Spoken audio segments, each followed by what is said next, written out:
Greetings, gamers! It is I, Gamer Monster. And so, Genshin Impact has a new banner, which is particularly interesting because the banners in this game last for so long. And of course, the question naturally arises, should you pull? Or in the case of this game, wish. But before we get into the details, a little bit of a disclaimer. If you are a whale, I am not talking to you. Because we all know that if you want a character, you'll just throw money at it until you get that said character. And so the question really doesn't apply to you. However, for the rest of us who are either free to play or much lighter spenders than said big, giant sea mammals, we have to spend our resources a little bit more wisely. And so, let's take a look at what's on offer. All right.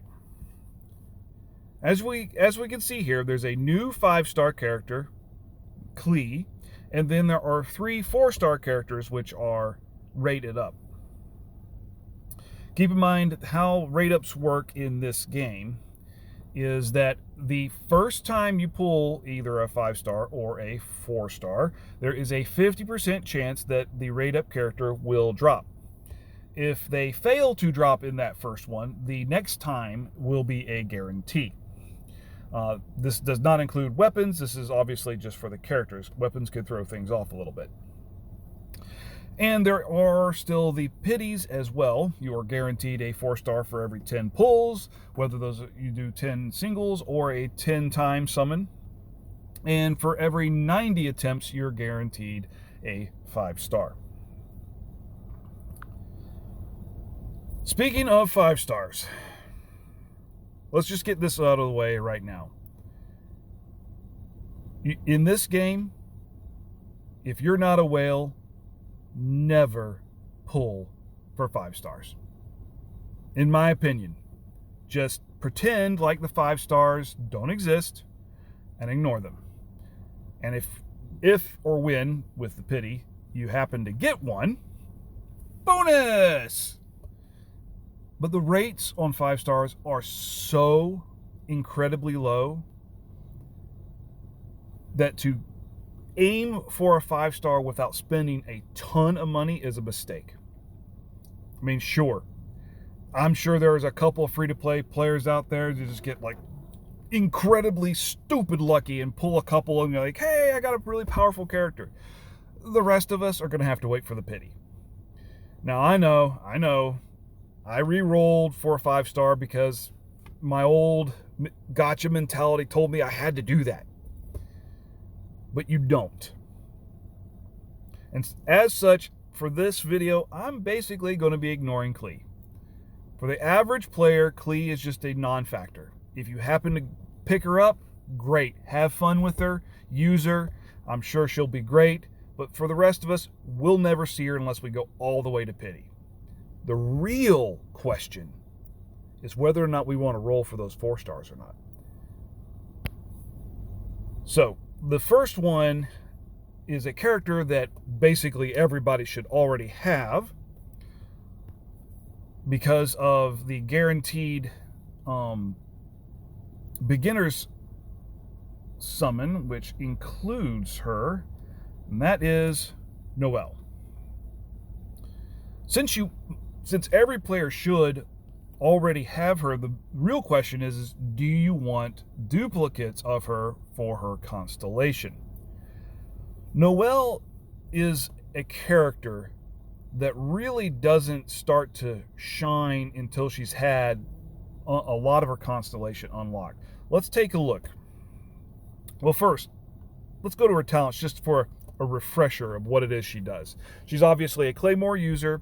Her breastplate ability gives her a shield that absorbs damage and gives a chance to regenerate health while it's up. And it does do a AoE damage when it activates. And then she has sweeping time, which once again does a large AoE damage when it's activated, and then for a certain amount of time, her attacks have a lot larger reach and do geo damage rather than normal damage, and her attack is increased based off of her defense. As you ascend her, she gets Devotion, which will automatically shield a party member that gets low on hit points, and Nice and Clean here, which reduces your breastplate's cooldown as you attack.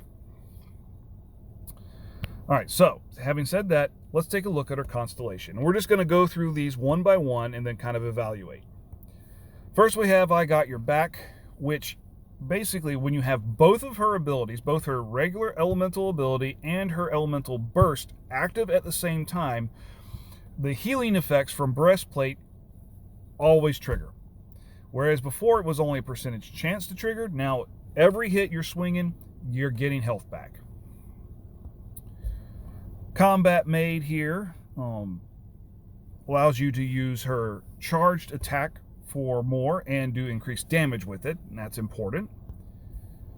Invulnerable Maid just increases the level of breastplate, and to be cleaned makes it so that breastplate explodes when it ends, whether by time or from damage. Favonia's Sweeper Master increases sweeping times level, and then finally Must Be Spotless, which is a pretty important one, increases her attack by an additional 50% of defense when sweeping time is active. And as she defeats enemies, it increases sweeping time's duration by 1 second per enemy, up to a maximum of 10 seconds. In other words, you could just keep it going for another 10 seconds, really. What this all adds up to is that to really see Noelle's full potential, you need to unlock her constellation. That last constellation, Must Be Spotless, sees a huge burst damage potential in her. You know, she already starts off with a very defensive kit. Her constellation allows her to convert all that defense into large amounts of damage. So perhaps Noelle would be a good one to kind of go for. The next character we're going to look at here is Xingqiu, or however you pronounce his name. I'm not really that good with Chinese pronunciations. But for those of you who may not have this character, let's take a look at him real quick. He's a sword user. His elemental ability, Guha Sword Fatal Rain Screen, basically summons several rain swords that will reduce the damage the character takes as they get hit, and also provides a 20% hydro damage bonus. Hold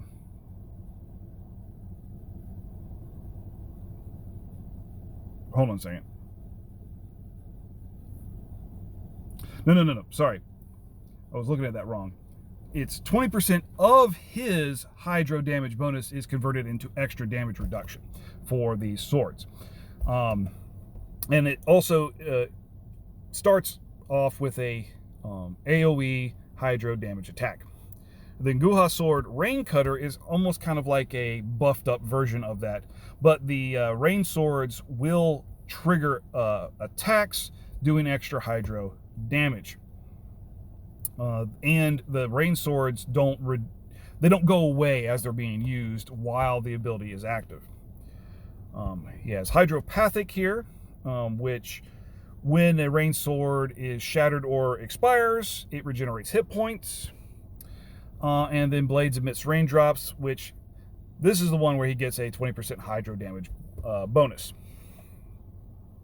An important skill that to note here is this Flash Genius.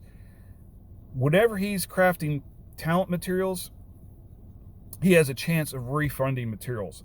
If you use him to craft all of your talent materials, you could end up saving a whole bunch. So he might even be worth summoning for just for this ability. Now let's take a look at his constellation. All right, and like Noel, we're just going to start at top and go down. The Scent Remained gives you an extra rain sword. Normally you have 3. This increases it to 4. Rainbow upon the azure sky extends the duration of Rain Cutter, and also decreases the hydro resistance of enemies hit. Weaver of Verses increases the level of Rain Cutter. Evil Soother basically makes your elemental ability, Fatal Rain Screen, do increased damage while Rain Cutter is active. Embrace of Rain here increases Fatal Rain Screen's level. And finally, Hints, Call Them My Own Verses, basically increases the damage of a Rain Cutter. As you activate swords, as it says here, activating 2 makes the 3rd do more damage, and regenerates energy. So as you can see, Xingqiu here is another kind of defensive character, a little bit different than Noel, because he's kind of like a hybrid attack and defense. I've used him a bit, and I have found him to be pretty fun to play. I like, pulling him out, busting out his rain swords, and switching to Kaching, so that enemies are becoming hit with Hydro, and then I could hit them with Electro and get my elemental reactions. And so he's been a pretty fun character. And then finally, the last character on the banner is Sucrose, who I do not have, so we're going to have to go to the event here. Test run event and character preview. Okay, so we'll start off with her talents here. She is a book user, basically a wizard type, and her first ability here, I'm not even going to bother trying to say those names over and over again, but it creates a wind spirit that deals enemo damage and pulls them towards the location and then launches them. Her elemental burst creates a large wind spirit that will continuously pull and launch nearby enemies, dealing enemo damage, and also will react with the other elements, dealing additional damage. Catalyst Conversion here increases her it increases the elemental mastery of the party member who has the matching type of whoever she swirls with. Mollis Favonius basically increases the entire party's elemental mastery when her other abilities are used. All right, and now her constellation. All right, Clustered Vacuum Field gives her elemental ability an extra charge, which is pretty important. Beth Unbound Form increases the duration of her elemental burst by 2 seconds, which is pretty cool. Flawless Alchemistress increases the level of her... Which one is that? That is her elemental ability. Alchemania here basically reduces cooldown of her elemental ability with regular attacks. Caution Standard Flask increases the level of her elemental burst. And finally, Chaotic Entropy is when her elemental burst does that elemental absorption, which does extra damage. Basically, it gets all the party members get an extra elemental damage bonus based off of the element. So, all right. So with Sucrose here, she is really a support character. As you noticed, both of her abilities had pulling and launching effects. So a lot of people have kind of compared her to Venti Light. Or the cheap version of Venti, so to speak. At being Animo, she doesn't have any particular reactions other than Swirl, which does extra damage, so that's not bad. But she's not really centered around damage as much as she is about crowd control and then buffing her party members so that they can do extra damage, or reacting to their elements. So really, whether or not you should wish for any of these characters is going to depend a lot on your account. For example, since I'm using Kaching right now, and I actually have several Electro characters, Xingqiu is a decent character for me because he's Hydro, and Hydro reacts well with Electro. As I was saying before, I can hit the enemies with his ability, get those rain swords out, get them wet, switch to Kaching, do her lightning, do lots of extra damage. It's really cool. And giving me some more survivability as well because of the damage reduction that his rain swords provide. I don't have him on my team right this second, but I have been using him quite a lot. Sucrose, if you don't have a crowd control character and that's the kind of play style that you like, she would be a good one to go for, especially if you don't have Venti, like many of us. And then, of course, Noelle is more of a long-term investment. But if you do fully max her out, she can do tremendous burst damage while being tanky at the same time. Do any of those styles basically have a place in your party? If so, get those wishes out because you're guaranteed to at least get one of them within 20 wishes. Provided that a bunch of 4-star weapons don't throw you off. If you're looking for lots of constellations and you're free to play or a light spender, you might want to avoid that just because, there's only going to be so many wishes you can do.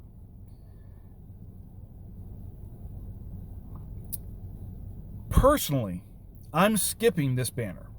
I already have Xingqiu and Noelle, and as you guys saw, a constellation unlock for Noelle as well. But I'm not looking to really build out Noelle, and Sucrose doesn't really fit my playstyle very well. I like Xingqiu, and I would like some more constellations for him, but it's not worth me basically pulling on it and then accidentally getting more Noelle that I'm not that interested in. So I'm skipping, and I'm concentrating all my pulls on the standard banner so I can get to my next pity, pull another 5-star that might be useful for me. Although I am beginning to get to the point where I'm even questioning whether 5 stars are even really worth it at all, except in the long term, once you can get a couple of constellations unlocked, say 6 months to a year down the road for some of them. I've been using Kaching, and she's really cool. She's got great attacks, good damage, good stats, all those kind of things. But I do have to wonder when my 4 stars are going to start outstripping her because I have constellation unlocks for them and I don't for her. So that's always something to consider as well. But I know I've kind of copped out a little bit and basically just said it depends on whether or not you should wish. But hopefully being able to see the characters and, how they act, and especially being able to check out Xingqiu and Sucrose in the Try Them Out event. Play that, see how they play, see how much you like the characters. Because with this game, you want to make sure that obviously you have some wiggle room, but eventually you need to kind of settle in on a party that you really want to pour your resources into. Long term, sure, we'll be able to get other characters leveled up and awakened and all that kind of stuff.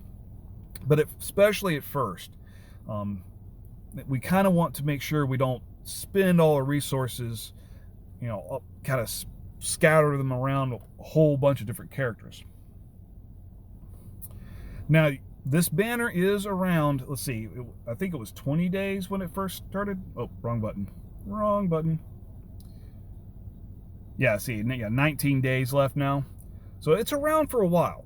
So if you do want to try and pull for these characters, you do have some time for that. Well, either which way, I hope my meanderings have helped you out at least a little bit on making your decision on whether or not you should wish for these characters or not. And as always, I thank you so much for watching. If you like the video, be sure and give me a big fat thumbs up and hit that subscribe button to come back for more. But until next time, laters.